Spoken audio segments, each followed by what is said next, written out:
여러분 안녕하세요. 오늘은 노래 중에 가장 아름다운 노래 아가서 큰 그림 보기를 공부하겠습니다. 아가서는 성경에서 볼 수 있는 유일한 연애 시집이자 인간의 사랑과 성에 직접 초점을 맞추는 독보적인 책입니다. 오직 인간의 사랑과 성이 주는 즐거움을 솔직하게 노래하는 아주 독특한 책 한 권이 우리에게 성경으로 주어진 거죠. 이 책은 노골적이고 도발적인 성적 묘사와 관능적인 사랑의 표현으로 독자를 놀라게 하고 당황시킵니다. 그런 이유로 정경성에 대한 의심의 눈초리를 끊임없이 받으면서 성경에서 가장 많은 논란과 토론의 대상이 되어온 책이죠. 반면 이 책에 아낌없는 찬사를 보내는 학자들도 많이 있습니다. 인간의 육체와 성의 아름다움을 본연의 모습 그대로 보여주는 매혹적인 시청각 자료로 평가하는 학자도 있고요. 사랑과 구원과 결혼을 노래하는 수려한 서정 시집으로 보는 학자도 있습니다. 성경의 책들 중에 지극히 거룩한 책, 심지어는 지성서로 이끄는 책이라고 말하는 분도 있습니다. 그만큼 아가서는 매력과 혼란이 공존하는 책입니다. 아가서는 연속적인 줄거리 없이 갑자기 장면과 화자가 바뀌기도 하고요. 화자가 누구인지 분명하지 않은 경우도 많습니다. 남자 주인공이 한 사람인지 또 다른 제2의 연인이 있는 건지도 분명하지 않고 판타지인지 현실인지 혼동되는 장면들도 많습니다. 그래서 상당히 읽기 어렵죠. 아가서의 히브리 제목 슈르 하슈림은 노래 중에 노래라는 뜻인데요. 왕 중의 왕처럼 히브리 용법에서 최상급을 표현하는 말입니다. 즉 노래들 중 최고의 노래, 베스트송이라는 뜻이죠. 우리말 성경은 아름다운 노래라는 의미를 붙여서 아가라고 부릅니다. 이 책은 솔로몬의 아가라라는 말로 시작되는데요. 솔로몬의로 번역된 히브리 전치사 레는 솔로몬에 의한 또는 솔로몬을 위한 또는 솔로몬에 관한으로 다 번역이 가능합니다. 솔로몬이 저자일 수도 있고 솔로몬에게 헌정된 노래일 수도 있고 솔로몬을 주제로 한 노래일 수도 있다는 뜻이죠. 랍비 전통은 아가서는 솔로몬의 젊은 시절에, 잠언은 그의 전성기에, 전도서는 그의 노년기의 작품이라고 말합니다. 그럴듯해 보이지만 입증할 수는 없는 추측이죠. 아가서는 솔로몬이라는 이름을 7번 언급합니다. 그러나 대다수의 현대학자들은 솔로몬을 저자로 보는 전통지혜의 증거가 약하고 그보다는 반대되는 증거가 더 강하다고 생각합니다. 처첩들을 천여 명이나 거느렸던 솔로몬이 과연 한 여인과 이런 배타적인 사랑을 할 수 있었을까 의심을 품는 분들도 있고요. 이 책 전체를 지배하는 목소리가 여인이라는 점에서 저자가 여인일 거라고 주장하는 분도 있습니다. 분명한 것은 어느 쪽이든 이 책의 저작권에 대해 확신 있게 입증할 수 있는 근거는 다 충분하지 않다는 것입니다. 여러분, 아가는 문자 그대로 인간 연인의 연애시일까요? 알레고리일까요? 아가서의 해석 문제는 그동안의 숱한 논쟁에도 불구하고 여전히 일치점을 찾지 못한 난제 중의 난제입니다.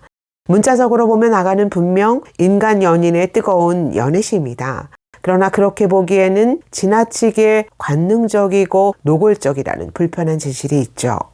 그래서 유대교는 이 책을 하나님과 이스라엘 사이의 사랑을 상징하는 알레고리로 해석합니다.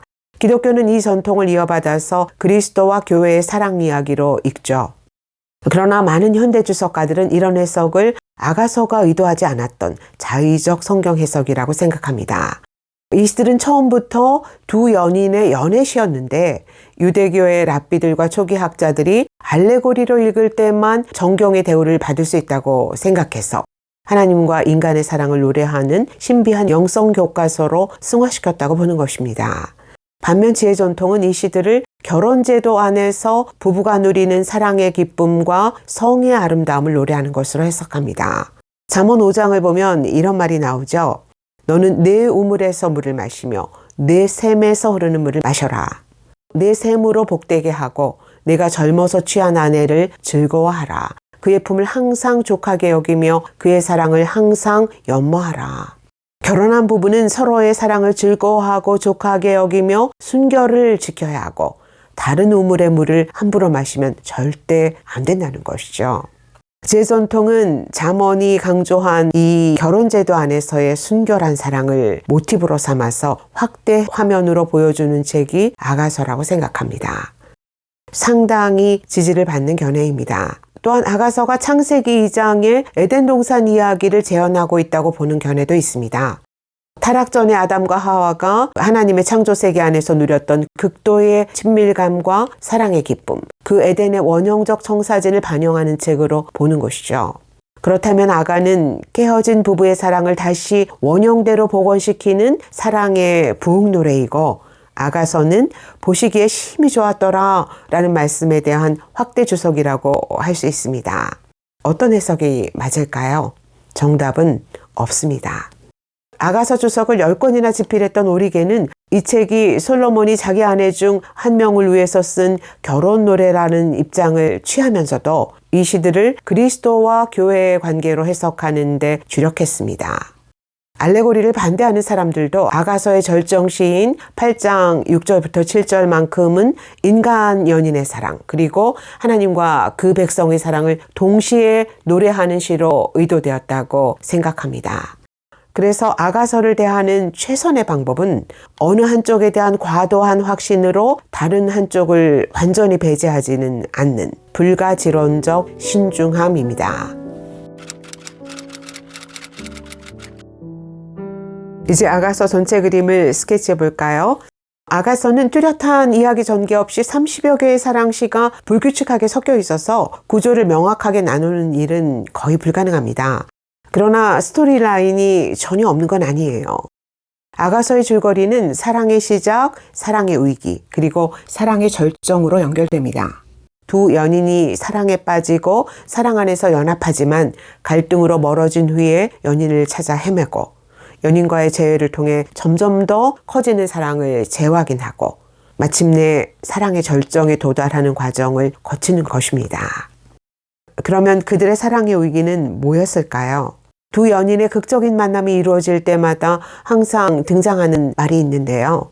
그가 산에서 달리고 작은 산을 빨리 넘어오는구나. 거친 들에서 오는 자가 누구인가? 그의 사랑하는 자를 의지하고 거친 들에서 올라오는 자가 누구인가? 두 연인 사이에는 사랑을 가로막는 크고 작은 장애물들이 있었고, 그래서 그들은 서로의 만남을 위해서 항상 작은 산과 큰 산, 거친 들을 뚫고 올라가야 했다는 뜻입니다. 포도원을 허는 작은 여우를 잡으라 라는 말도 나오죠. 가장 사소한 것이 건강한 부부관계를 망칠 수 있으니 작은 일처럼 보이는 것을 소홀히 여기지 말고 경계하라 라는 뜻입니다. 5장에 나오는 성 안의 순찰자들과 성벽의 파수꾼들, 그리고 부부관계에 끼어드는 오라버니들도 이 연인 사이에 어려움을 주는 장애물들이죠. 반면 밖이 아니라 자기 안에서 오는 내적 장애물도 있습니다.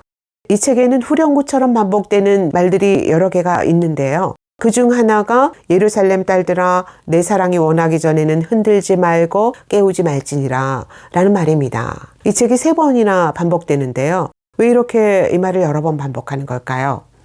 사랑이 자발적으로 성숙되기 전까지 기다리지 못하는 마음의 조급함이 사랑을 망칠 수 있다는 것이죠. 반대로 어느덧 연인의 사랑에 느슨해져서 그 사랑을 소홀히 여기고 귀찮아하는 마음 안에 또 다른 작은 여우도 있습니다. 5장을 보면 어느 날 밤 남자가 여인의 집 문 밖에서 애타게 문을 두드리는데 여인이 옷을 다시 입는 것이 귀찮아서 문을 열어주지 않습니다. 여기서 사랑의 위기가 시작되죠. 여인이 마음을 바꾸고 문을 열었지만 남자는 이미 떠나고 없습니다. 내 혼이 나갔었나 보구나 라고 후회하면서 남자를 찾으러 헤매지만 찾지 못해요. 그래서 예루살렘 딸들에게 내 연인을 만나거든 내가 너무 사랑해서 병이 났다고 전해다오 라고 부탁하는 거예요. 그러나 여인의 방심은 잠깐입니다.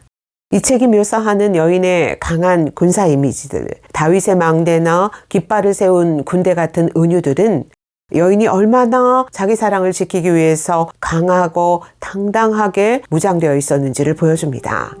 그 클라이막스가 바로 사랑의 절정시죠. 절정부에서 여인은 연인의 품에 기대어서 거친 들을 뚫고 승리의 언덕을 올라옵니다. 그 다음 아가서에서 가장 강렬한 사랑의 찬가, 사랑의 절정을 묘사하는 아름다운 시가 나오죠. 너는 나를 도장같이 마음에 품고 도장같이 팔에 두라. 사랑은 죽음같이 강하고 질투는 수월같이 잔인하며 불길같이 일어나니 그 기세가 여호와의 불과 같으니라. 많은 물도 이 사랑을 끄지 못하겠고 홍수라도 삼키지 못하리니 사람이 그의 온 자산을 다 주고 사랑과 바꾸려 할지라도 오히려 멸시를 받으리라.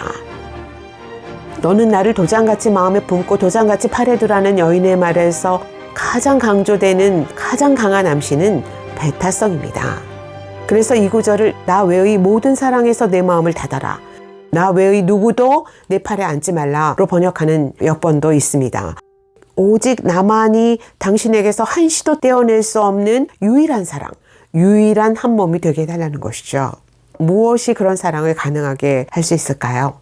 여인은 사랑은 죽음같이 강하고 질투는 수월같이 잔인하다고 말하고 있습니다. 죽음의 위력은 너무도 강하고 절대적이어서 한 번 낚아챈 사람을 절대 놓아주지 않습니다. 그런데 사랑의 힘은 죽음같이, 어쩌면 죽음보다 더 강해서 이 죽음의 위력에 당당히 맞설 수 있다는 것이죠.